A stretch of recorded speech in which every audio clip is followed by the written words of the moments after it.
Shalom. जिवंत गोड येशूच्या नावात आपल्या सर्वांचे मार्गाकरिता प्रकाश कार्यक्रमात सहर्ष स्वागत करीत आहोत.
आजच्या मननासाठी निवडलेला शास्त्रभाग लूकाशुभवर्तमान याचा 2रा अध्याय वचने 41 ते 48. लूकाशुभवर्तमान याचा 2रा अध्याय वचने 41 ते 48. त्याची आई बापे प्रतिवर्षी वलांडण सणात येरुशलेमेस जात असत आणि तो 12 वर्षाचा झाला तेव्हा ती त्या सणातील रिवाजाप्रमाणे तेथे गेली. मग सणाचे दिवस संपल्यावर ती माघारे गेली.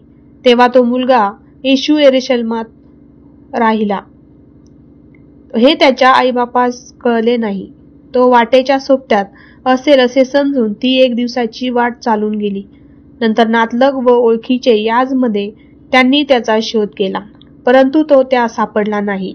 म्हणून ती त्याचा शोध करीत येरुशलेमास माघारे गेली. मग असे झाले की 3 दिवसानंतर तो मंदिरात गुरुमंडळामध्ये बसून त्याचे भाषण ऐकताना व त्यास प्रश्न करताना त्यास आढळला. त्याचे सर्व श्रोतेजण त्याच्या बुद्धीवरून व उत्तरावरून थक्क झाले. तेव्हा त्याला पाहून त्यांना आश्चर्य वाटले आणि त्याची आई त्याला म्हणाली, बाळा, तू आम्हाबरोबर असा का वागलास? पहा, तुझा बाप व मी कष्टी होऊन तुझा शोध करीत आलो. देववाक वाचलेले वचन आपणा सर्वांसाठी आशीर्वादित करो. येशूच्या सामर्थ्यशाली नावामध्ये आपणा सर्वांना सलाम. आज आम्ही पाहत आहोत पवित्र शास्त्रातून लूकाशुभवर्तमान याचा 2रा अध्याय 41 ते 48 ही वचने. या पवित्र शास्त्रामध्ये आम्ही आज पाहत आहोत प्रवेश ख्रिस्त 12 वर्षाचा झालेला असताना प्रवेश ख्रिस्त येरुशलेमेमध्ये जो वलांडण सण रीतिरिवाजाप्रमाणे पाळण्यात येत होता त्यासाठी योसेफ आणि मरिया हे येशू ख्रिस्तासही सणामध्ये घेऊन जात आहेत आणि प्रत्येक वर्षाप्रमाणे ते जात आहेत. 12 वर्षाचा असताना प्रवेश ख्रिस्त आम्हाला दिसत आहे की तो या सणामध्ये मंदिरामध्ये जाऊन शास्त्री पुरुष यांच्या बरोबर तो देवाच्या वचनाबद्दल प्रश्न आणि उत्तरे करत आहे.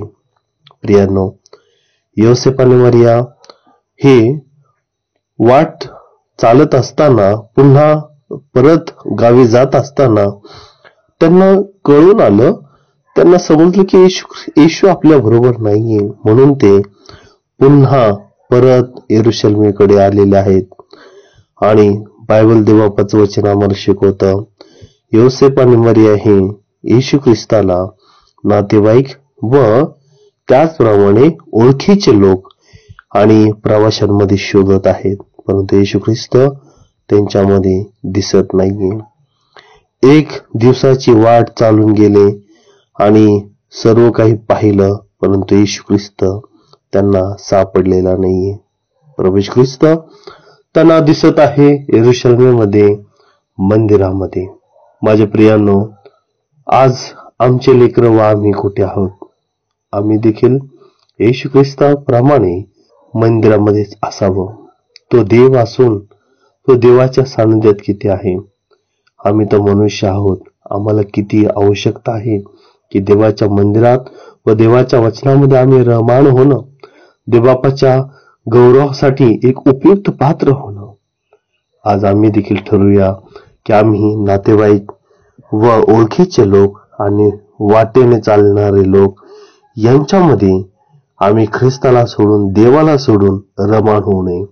तर आम्ही असावं आमच्या देवाच्या मंदिरामध्ये व देवाच्या वचनामध्ये रममाण राहत असताना, मनन चिंतन करत असताना, जेणेकरून आमचे नातेवाईक व आमचे ओळखीचे लोक आणि त्याचप्रमाणे वाटेमध्ये भेटणारे लोक हे देखील आमच्याद्वारे प्रवेश ख्रिस्ताला ओळखतील आणि तारणाचा मार्ग प्राप्त करून घेतील.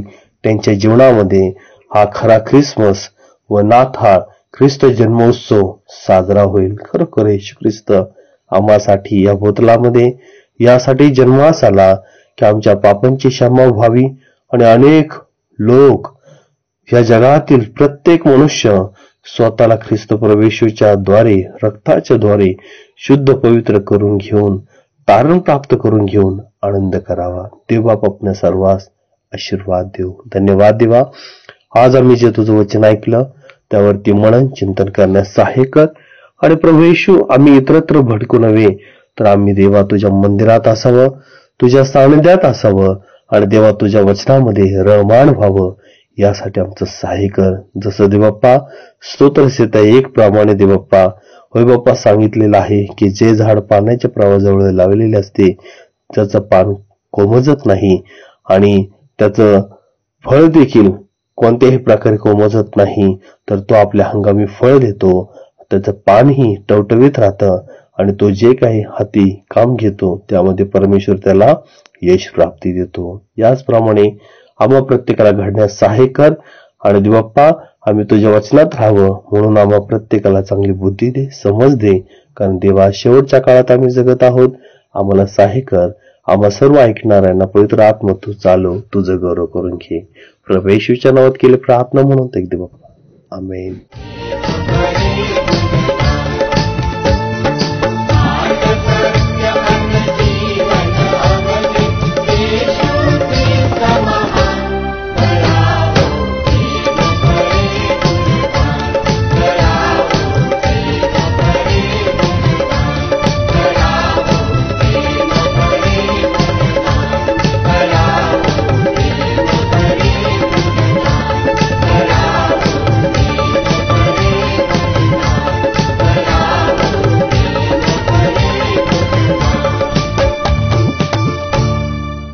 माझ्या दुःखात माझे सांत्वन हे आहे की तुझे वचन मला नवजीवन देते. आमचा टोल फ्री नंबर 1-800-2700-333.